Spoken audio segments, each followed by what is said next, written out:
You ask Tiger to solve. This deals with linear equations with one unknown. The final result is x equals 1100 over 19. Let's solve it step by step. Simplify the expression. Find the greatest common factor of the numerator and denominator. Factor out and cancel the greatest common factor. Swap sides. Isolate the x. Multiply both sides by 100. Group like terms. Multiply the coefficients.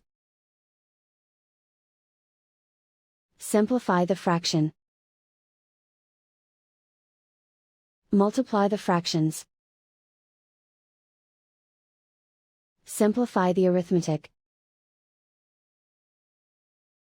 And so the final result is x equals 1100 over 19.